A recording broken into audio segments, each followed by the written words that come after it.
Let's learn some intonation tips.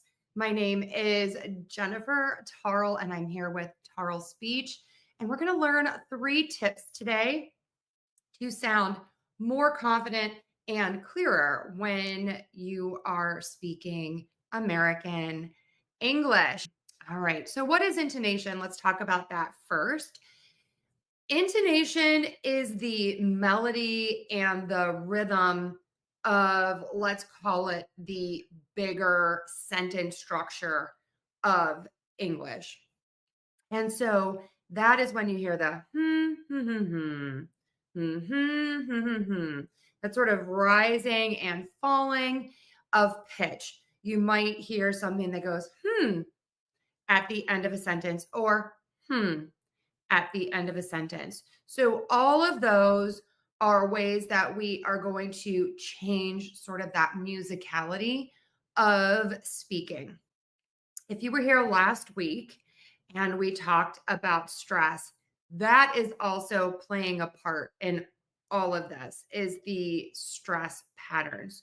So when we stress something, it is louder, the vowel is longer, and it is higher in pitch. The opposite is true when we have something that is unstressed. That is going to be softer, the vowels will be shorter, and it is going to be lower in pitch. So that really has a lot to do with the intonation as well. One other comment that I want to make, it's sort of outside of the scope of this class, and I'm thinking about actually doing a lesson on this, is your voice um, that you use typically when you are speaking. So, what I mean by that is sort of that frequency with which you speak. So, in English, we tend to speak from our chest. The air starts in the lungs, in the diaphragm, even lower down here. And that air is going to continue out, and it's going to be continuously coming out of our mouth or out of our nose. And we're directing that forward because we start with this lower point, and then we can have a bigger pitch range than a lot of languages that tend to just speak from here.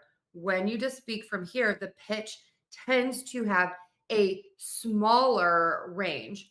So, a tip for really improving your overall ability to hit those higher and lower pitches is to just think about speaking from your diaphragm. I am really making all of this as simple as possible because you have so many things to think about when you're speaking. Of course, your message is always the most important, and this is just going to kind of be the icing on the cake. All right, so let's go ahead and look at our intonation tips. Tip number 1, speak in phrases. So we're going to link a phrase. That means say words together without a pause between them as if they are one word, and then pause. So link a phrase and then pause. I just did it for you there. Link a phrase and then pause. So let me give you a little visual for this. Link a phrase and then pause. So I said link a phrase all together as if that is one word, and then pause as my second phrase. And I had a very long pause in between. If I was speaking a little more naturally while I'm teaching a class, I might say, speak a phrase, link a phrase, and then pause. My pauses are going to be shorter, but they are still there. So, one of the biggest things you can do to improve your speaking clarity, if you do nothing else, is to add more pauses. Slowing your rate by adding a pause makes it so much easier to listen to anyone, native speakers included. People need to pause more. A pause is your friend. Silence is okay, so embrace the pause. All right, so let's go back to the slide and let's do a little practice here. So I separated each of the phrases by tabbing down to a new line. Okay. So I'm going to link. Did you eat? Did you eat it? On the way to the office? Or did you wait until you got there? So I'm going to try it again. Did you eat it on the way to the office? Or did you wait until you got there? Okay. So I'm going to do this a little bit faster. And then I want you to try it. Did you eat it on the way to the office? Or did you wait until you got there?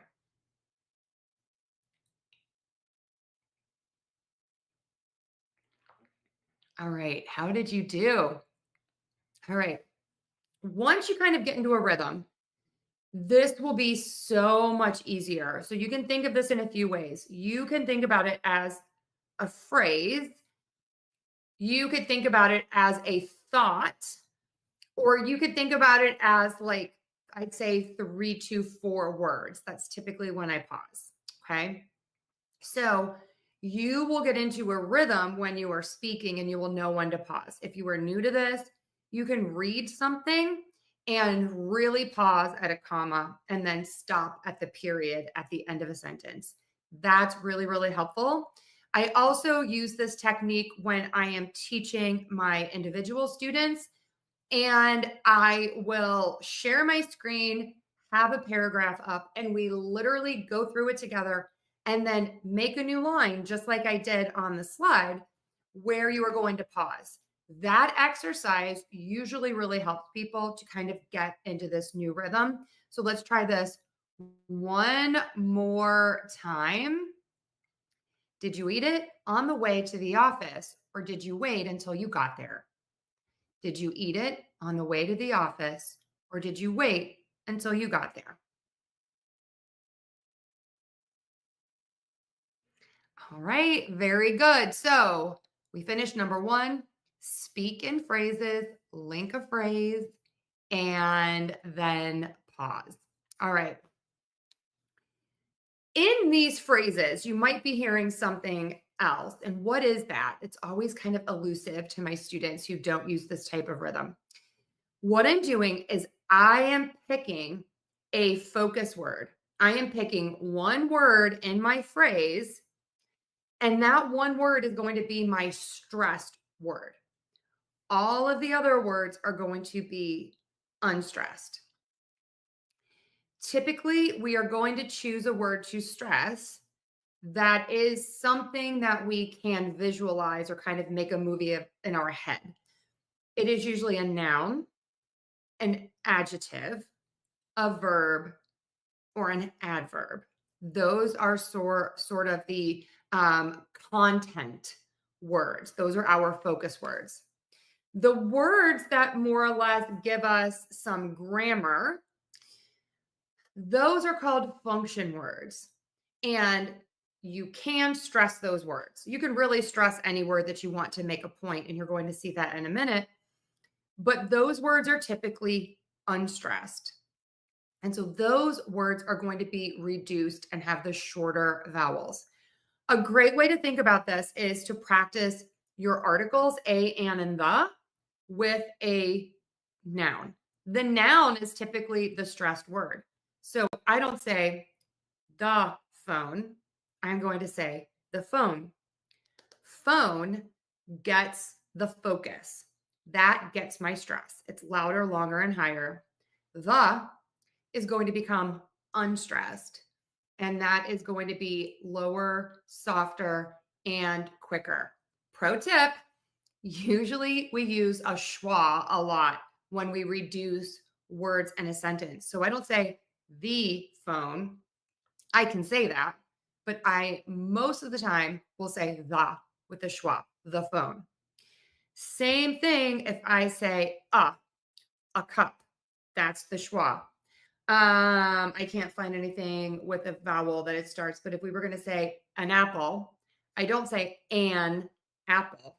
I'm going to reduce that and say an apple, like un apple, and smoosh those words together. All right. So let's take a look at this. So I'm giving you like a little bit of a visual here. So we are going to add a pause just for, our teaching purposes here after I bought. And then our second phrase will be a new jacket. Okay. In each phrase, you need to have a focus word.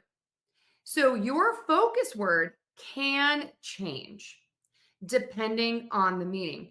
The word that you focus on will slightly change your intention of what is most important. So if you say, I bought a new jacket, you're stressing that you bought something, you purchased it, not that you received. You weren't given it, you bought it. And you bought a new jacket. You did not buy new shoes. So you can see that I can stress words. And it might be helpful if you think about this if someone asks you a question and they might say, what did you buy at the store today? I bought a new jacket. I bought a new jacket. That might be different than if they would say, oh, did you get that new jacket as a present? No, I bought a new jacket. Okay. So those are just some ways to think about this. We can change the stressed word to I bought a new jacket. And this might be in a conversation when someone said, like, oh, Sally bought a new jacket. No, I bought a new jacket. Or they might say, oh, Sally bought a used jacket and gave it to you. No, I bought a new jacket. So you can see that you can change the focus word to help your listener. Think about it as helping your listener. If you choose the correct focus word, this is very, very powerful. Salespeople use this. You'll hear this a lot on commercials, on television. Really great speakers do this a lot. They will choose the word that they want you to remember. Another great example that I always say is if you were giving someone a grocery list, you might say, I want you to go to the store, buy a loaf of bread, a stick of butter, and a gallon of milk. That is very different than a slice of bread and a quart of milk and a pound of butter. So you can see when I help my listener by focusing their attention, you could think of it that way. That is really helpful. So give a focus word. This is huge. This can really change your rhythm. In fact, I've had a few students that I've worked with that this is all that they needed was learning how to use a pause and a focus word. And that changed their clarity immensely to the point where they were like, I'm good. I don't need to work on anything else. And that's great. That's what I want for every one of you out there is just to feel confident and to be clear. All right. So let's try this one more time. I see a lot of questions and comments in the chat. I'll get to those at the end. So you can keep putting those in there. So thank you so much. Okay. So let's just try with the pause. Think about the two phrases. I bought a new jacket. Go ahead and try that. All right.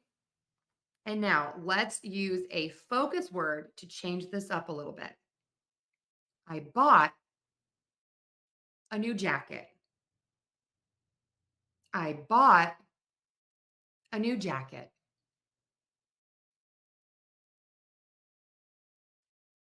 All right. And let's change it up a little bit. I bought a new jacket. I bought a new jacket. Okay, so I'm going to say them a little more naturally, and I want you to try to imitate. I bought a new jacket. I bought a new jacket. All right. Very, very good, everybody. All right. Moving right along, we are going to move on to our last tip. And our last tip is going to be about pitch falling at the end of a sentence. Pitch can rise or fall at the end of a sentence. I have many of my students that overuse the pitch rising at the end of a sentence. I think that this is taught in many language programs around the globe to overuse the rising pitch on a question. Do we use rising pitch on a question? Absolutely. But typically, we use rising pitch when we expect a short, quick answer from our listener. So I could say, "What is this?" with rising pitch. And that means I want a quick answer. I want you to tell me a phone. That's what I want. I could say, "Would you like some coffee?" That is a yes or no. I want a short, quick, little answer. Or, "Would you like coffee or tea?" Or just even if people say coffee, that means, do you want a coffee? Yes or no. Okay. So that little rising pitch at the end is really important. You know, it's your turn. You know that somebody wants a short, quick answer. However, most of the time, we use falling pitch to let people know that we are finished with our thought. This is the biggest pitch pattern in English. It's that falling pitch at the end of a sentence. Working on this for people who have more of a tonal language where you might use rising pitch at the end of the word as a habit because of your native language. Working on this, especially for you business people out there, is super powerful. It makes you sound more confident. It makes you sound like you are more of an authority in a certain subject area. And that can really go a long way in business. So, really working on this falling pitch is going to be a big one. All right. So, when do I use this? I use it not only on statements, which people typically know. I use falling pitch on statements. I'm going to use this also on WH questions. Yes, I know this is going to blow your mind for some of you. I'm going to use this on WH questions as well. Okay, so let's talk about falling pitch real quick, and then we're going to practice these. So I'm going to give you a visual. I'm going to start up here, and then I'm going to fall. I'm going to go up and then go down, up and down, up and down. So you can try that with me. Go up and down. My pitch rises and then it falls. I go up and then down. Some people say jump and then slide, jump and then slide. If you think back to our focus words, you are going to jump up and stress that focus word, which is going to rise the pitch. Then you fall at the end of that. So if I say, I bought, I'm going to fall on bought. A new coat. I'm going to fall on coat. So where you fall and how quickly you fall can change, but you are going to fall at the end of a sentence and phrases most of the time. All right. So, sorry, I'm trying to change back here and it will not let me show you this. Let's see here. Oh, there we go. All right. So let's try this. I went to the store. I went to the store. Who went to the store? Who went to the store? What did you buy at the store? When did you go to the store? And then I'm going to have a rising pitch here. Did you go to the store? So let's try this again. Falling. I went to the store. Who went to the store? What did you buy at the store? When did you go to the store? Did you go to the store? Okay, everybody. So that is it. Let's talk about those 3 tips again. Okay, tip number 1, link a phrase, pause, and then link the next phrase. Excuse me. Number 2, stress a word that is your focus word. And think about this as helping your listener to focus on what is important. And then last, think about mainly using falling pitch. And here's the thing, even if you just do these more and you don't do it perfectly, perfect doesn't matter, just do it more. This is really, really, really going to help. So think about pausing more, think about adding more focus words, and think about using falling pitch more.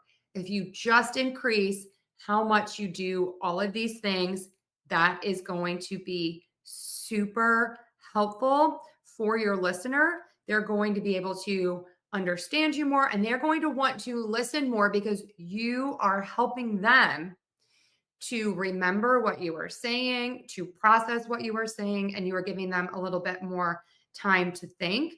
And also think about using all of these things as sort of punctuation, a comma or a period while you're speaking, and also of using a highlighter while you're speaking to highlight one of the words. Okay, awesome. I think we have just a few more minutes since I started a little bit late today. You are all just the sweetest. Thank you so much. I love helping. I am so happy to be here. Oh, and many blessings to all of you. I appreciate it. Everyone is just so kind. I appreciate your kind thoughts and your prayers. It's just so amazing. And all of your blessings. I appreciate it all. Okay. All right. So let me go back here. So I'm not going to get into probability today. Hello, nice to see you. Yes, I am here in the Keystone State. And that is Pennsylvania for those of you who do not know. So let's talk about saying this word, Keystone State. So I am stressing key in the stone, and then I am stressing keystone and unstressing state, because if you were here last week, you know that's a compound noun. So Keystone State. I live in the Keystone State in the US. Okay, here's another one. Elegance. Elegance. I hear people say elegance because they're really stressing that last A. We are going to reduce that A and we're going to say a schwa there. Elegance. Elegance. Let me touch on this because I get so many questions. I need to do a new class on the schwa. A schwa is just a relaxed, unstressed vowel. Most people, when they're transcribing, will transcribe it as the little upside down E, the schwa, the short U, as I teach it.